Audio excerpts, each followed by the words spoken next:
গোবর কইরা কইরা কেবল গেল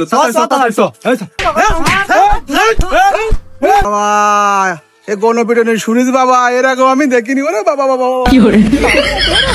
কি হাল অবস্থা কও? আপনার খোঁজে যাচ্ছিলাম আমি। বলো। এই আমার একটা বিদেশে লাইন করে দেন ভাই, আমি যে লোক লজ্জার হইতে আর বেরোতে পারলাম না বাড়ি ঘরের থেকে। আর বিদেশ পাঠানোর একটা লাইন করেন দিন আপনি। কোনো ব্যাপারই না, আমি প্রত্যেক মাসে 2-10 জন করে পাঠাই, কোনো ব্যাপার না। কোন দেশে যাবা? যে কোনো একটা দেশে দিলেই হচ্ছে আমার। আচ্ছা, বিদেশ না গেলে কি নাই তোমার? না ভাই, আমি ওই পাড়ার ওই মজুমের সাথে করলাম প্রেম। এই প্রেমে বিচ্ছেদ দেওয়ার পরে আমি লোক লজ্জার ভয়তে মানুষের মাঝে মিশতে পারছি না ভাই।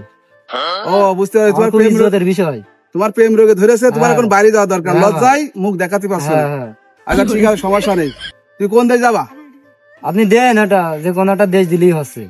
আপনার যেটা ভালো মনে হয়, কিন্তু খুব শর্ট টাইম আমার পাঠাতে হবে ভাই। এখন দুবাই আছে, দুবাই দিলেও ভালো হয় ভাই। দুবাই খুব ভালো রাষ্ট্র, ওতে আমি খুশি ভাই। সমস্যা নেই। তোমার বেতন হবে মনে করো যে 1,30,000। ভাই আমার আর কিছু লাগে না ভাই। টাকা লাগবে কত ভাই? আমার তোমার টাকা লাগবে মাত্র 9,75,000। 9 লাখ? ব্যাপারই না, তুমি তো 2 মাসে ইনকাম করে ফেলে দিবা। আচ্ছা তাহলে ওই বাড়ি আব্বারে হালের গরু আছে 3টে, বুঝেছেন? হ্যাঁ হ্যাঁ, ওই গরু 3টে তাহলে আমি হাটে তুলি। তাহলে আমি কালকে দেখা করছি আপনার হাতে। হ্যাঁ হ্যাঁ ঠিক আছে। আচ্ছা ভাই, তাহলে দেখা গেলাম ভাই। আবার এসো। আচ্ছা ভাই, তাহলে চলে গেলাম ইনশাআল্লাহ। একটাই 50, একটাই 500 ধরি। রে এইটা 1 পয়েন্টে ফেটে গেল রে। সব শেষ আমার, সব শেষ। মানি। হ্যাঁ ভাই বলেন। হালিম ভাই ছিল না? জি। এদিকে এসো। হ্যাঁ বলেন। এইসব খেলা বেলা বন্ধ করো, করে চলো বাইরে চলো, ঠিক আছে? আমার এই যে সামনের মাসে যাচ্ছে 32 জন লোক আমি পাঠাচ্ছি। তুমি বাদ থেকে না, তুমি বাসায় যাও, যে তোমার আব্বার সাথে কথা বলো যে বিদেশ চলে যাও। হ্যাঁ আমার যাওয়ারই দরকার হচ্ছে, যে আমার সবকিছু শেষ। আমার বাংলাদেশে থেকে কিছু হবে না, আর বাইরেই যেতে হবে। এই গরিব রাষ্ট্রে কিছু হবে না, তুমি বাইরে যাও।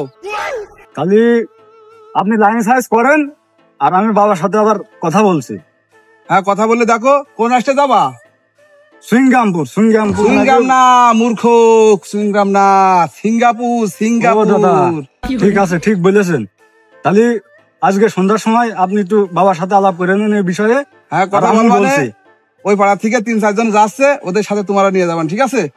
তাহলে তুমি টেনশন করো না, এইসব খেলামেলা বাদ দাও, ঠিক আছে? এসব ভালো না। তাহলে এটা একটু তাড়াতাড়ি দেখে নেন। আচ্ছা, ব্যবসা ভালোই হবে নে। ওই পাড়াতে 4-5টা মুরগি, এই 5টায় একটা পালাম, এই মোট 8-9টা হয়ে গেল। আর কোনো টেনশন নেই, আমি 10 বছরে করে বাড়ি আসবো না, এই টাকা পয়সা ঝেড়ে নিয়ে চলে যাবো।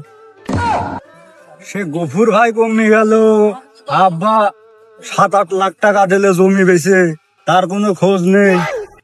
সে গফুর দালাল আমার 9,70,000 টাকা নিয়ে গেল, তার আর খোঁজও পাচ্ছি নে। কিস্তির টাকা, ছাগল গুলো যে কি হবে নে। কোন কাজ হইলো? চার দোকান, কেটলি মেটলি সব বেশি 7.5 লাখ টাকা দিলাম, মানব বাঁচার করার কাজ বাজ করলো যে। হ্যাঁ কোন আদম ব্যাপারী?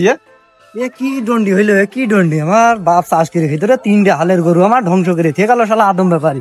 তোর কোনদিন পাই আমি, তারপর তো দেখে নেবো আমি।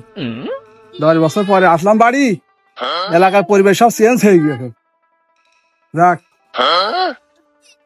গফুর দালাল যাচ্ছে মনে হচ্ছে। তোরা সব কানে রে, সে গফুর দালাল বাড়ি আছে, তাড়াতাড়ি আয়। কইরা গোবর কইরা কেবল গেল দাঁড়াও। টাকা মেরে দিও, তোমার টাকা কই? আমার টাকা কই? কত কথা কইছ না, টাকা দে।